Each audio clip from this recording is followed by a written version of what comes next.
Donald Trump Jr. Thank you. Thank you. I'm the father of 5 young children, from 2-year-old Chloe to Kai, who just turned 9. I'm the husband to Vanessa, an amazing wife and mother, and the son of a great man. I'm an American, and tonight I want to talk to you about the country we live in, the country our children will grow up in. For my generation, this is the most important election of our lifetime, one that will determine the future of our country, and in turn, the future of the world. For too long, our country has ignored its problems, punting them down the road for future generations to deal with. In business, I was trained by my father to make the tough investments and decisions today to ensure a brighter future tomorrow. We've actually started to believe that solving our great problems is an impossible task. And that's why we need to elect a man who has a track record of accomplishing the impossible.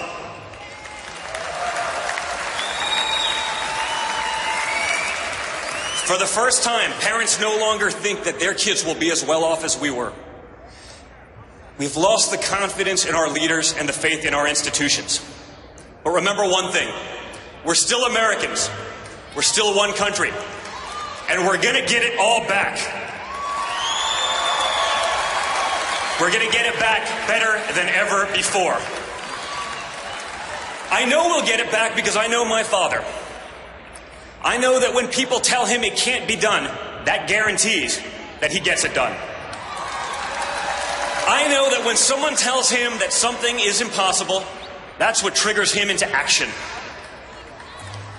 When people told him it was impossible for a boy from Queens to go to Manhattan and take on developers in the big city, rather than give up, he changed the skyline of New York. I've seen it time and time again, that look in his eyes when someone says it can't be done. I saw that look a little over a year ago when he was told he couldn't possibly succeed in politics. Yes, he did. For my father, impossible is just the starting point. That's how he approaches business projects. That's how he approaches life. Whether it's teaching his granddaughter how to swing a golf club or tackling the toughest negotiations, he's always fully committed. That's why the person who had never run for office before stood on the stage 11 months ago in this very arena with 16 professional politicians. And this week, that same man will stand before you as our party's nominee for the President of the United States of America.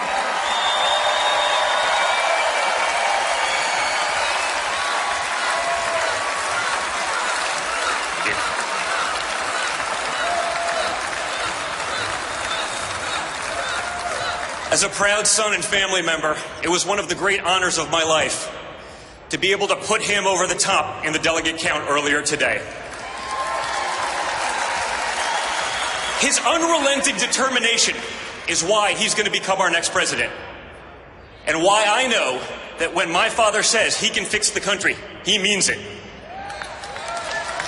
You want to know what kind of president he'll be? Let me tell you how he ran his businesses. And I know, because I was there with him, by his side, on job sites, in conference rooms, from the time I could walk. He didn't hide out behind some desk in an executive suite. He spent his career with regular Americans. He hung out with the guys on construction sites, pouring sheetrock and pouring concrete and hanging sheetrock. He listened to them, and he valued their opinions as much and often more than the guys from Harvard and Wharton, locked away in offices away from the real work. He's recognized the talent and the drive that all Americans have. He's promoted people based on their character, their street smarts, and their work ethic, not simply paper credentials. To this day, many of the top executives in our company are individuals that started out in positions that were blue collar, but he saw something in them and he pushed them to succeed.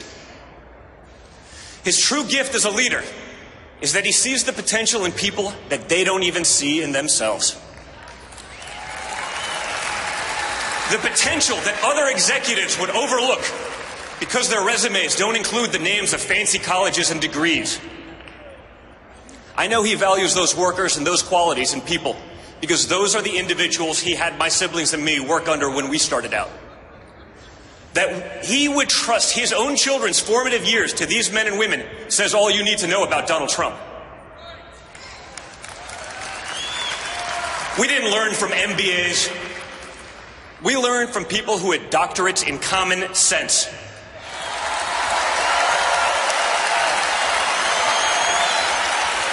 Guys like Vinny Stelio, who taught us how to drive heavy equipment, operate tractors and chainsaws, who worked his way through the ranks to become a trusted advisor of my father.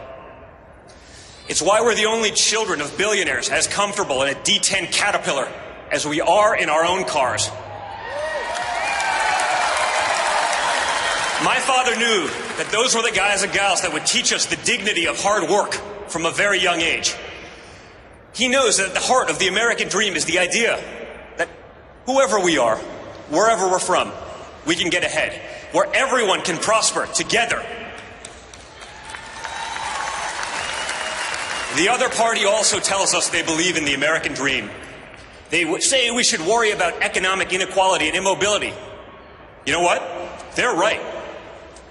But they don't tell you that it was their policies that caused the problem.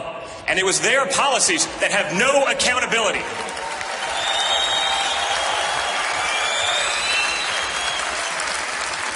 They gave us the worst immigration system in the world. One that imports immobility. One that drives down employment and wages for Hispanic Americans, for African Americans, and for everyone. An immigration system that favors illegals over those trying to go through the process legally. And at times, even over law-abiding citizens. It was Bernie Sanders himself who warned that a large tide of new workers keeps wages low and poverty high. The other party gave us public schools that far too often fail our students, especially those who have no options.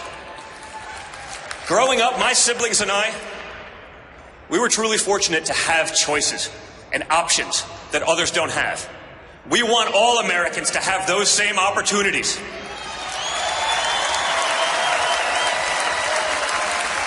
Our schools used to be an elevator to the middle class. Now they're stalled on the ground floor. They're like Soviet-era department stores that are run for the benefit of the clerks and not the customers, for the teachers and the administrators and not the students. You know why other countries do better on K through 12? They let parents choose where to send their own children to school. That's called competition. It's called the free market. And it's what the other party fears.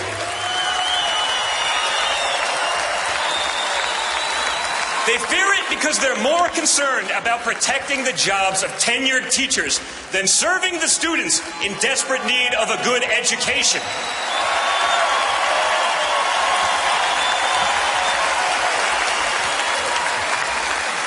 They want to run everything top down from Washington.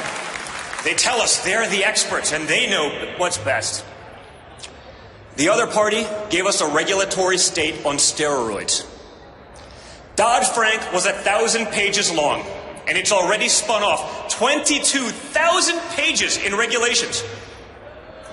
Imagine trying to digest all that before you even open your doors for business. That doesn't help consumers.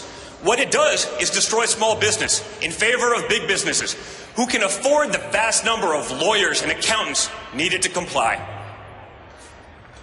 Dodd-Frank is consumer protection for billionaires. We've produced the thickest network of patronage and influence of any country at any time in world history. It's composed of the self-satisfied people at the top, our new aristocrats. We can't live that way any longer. It's too risky. Let me talk a little bit about risks. The other party is the party of risk. I've spent many time with many great Americans who have served this country in the military, and they know what's at stake. When we have weak leaders in positions of power, Americans risking their lives for our freedoms are less safe. You know, almost daily I get a call or a text from a real American hero. His name's Mark Geist, and I'm proud to call him a friend. Mark was part of the security team at the annex on our grounds of the consulate in Benghazi. Mark was one of the men who received frantic phone calls from his buddies at the compound. Calls that pleaded for help. Calls that he and his team tried to answer. But calls that didn't save all his friends. Because Secretary Clinton's State Department had ignored their requests for help, both on the night in question and even in the weeks and months leading up to the attack. It was a tragedy, and one that would be repeated were she to win the election. Ask Mark, who's fit to lead? Who has the judgment to lead? Who will take that call at 3 o'clock in the morning yet? You know, or better yet, ask yourselves, if you were in Mark's shoes that night, who would you rather call?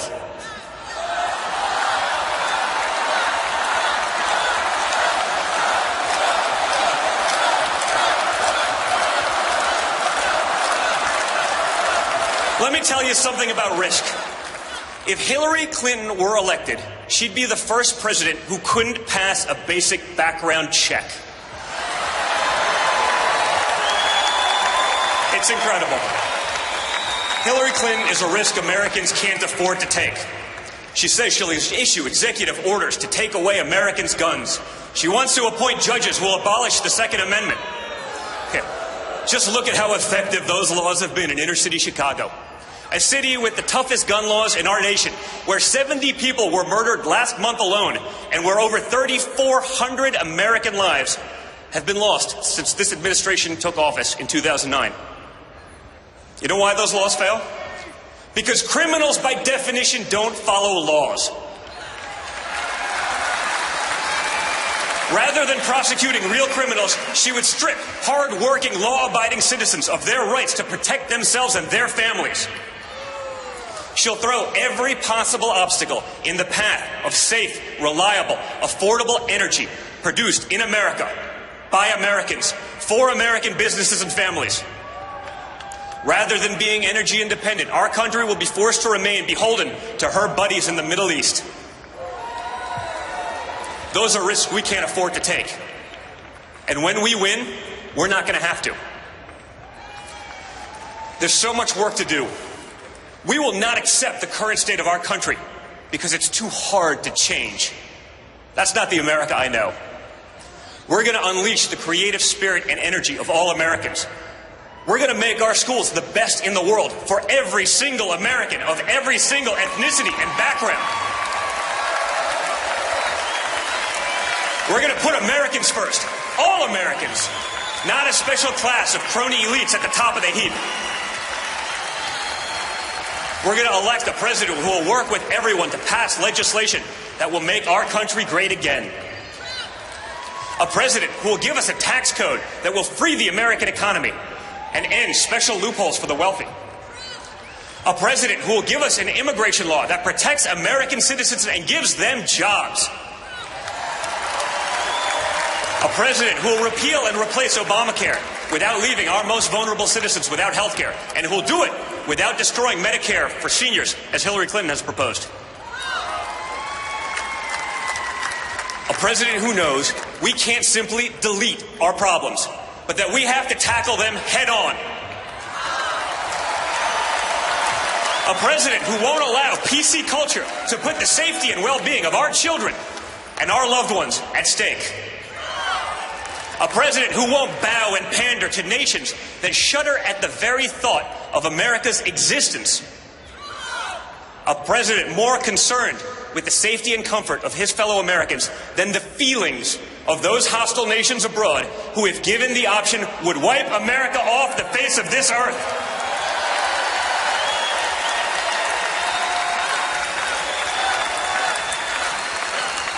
A president not beholden to special interests, foreign and domestic, and one who funded his entire primary run out of his own pocket just to prove it. A president who will secure and defend the borders of the United States and who will appoint judges who believe that freedom requires a limited government. A president who won't use the highest office in the land as a path to personal enrichment. A president who's actually created real jobs, who has actually signed the front of a paycheck, and who doesn't just talk about it in theory. A president who has real people's families and livelihoods dependent on his success and the success of his company for decades. A president who speaks his mind, and not just when it behooves him to do so. Who doesn't have to run a focus group or use data analytics to be able to form a simple opinion. Who says what needs to be said and not just what you want to hear. A president who will unleash the greatness in our nation and in all of us, who will give the hard-working men and women who built this great country a voice once again. That president can only be my mentor, my best friend, my father, Donald Trump. And when we elect him, we'll have done all that. We'll have made America great again, greater than ever before. He had 3,000 people. Bernie Sanders had a tremendous crowd tonight of 3,000 people. Unbelievable crowd. And I'd have 20 and they don't mention it. Just like when I said to the cameras, turn around and show these people.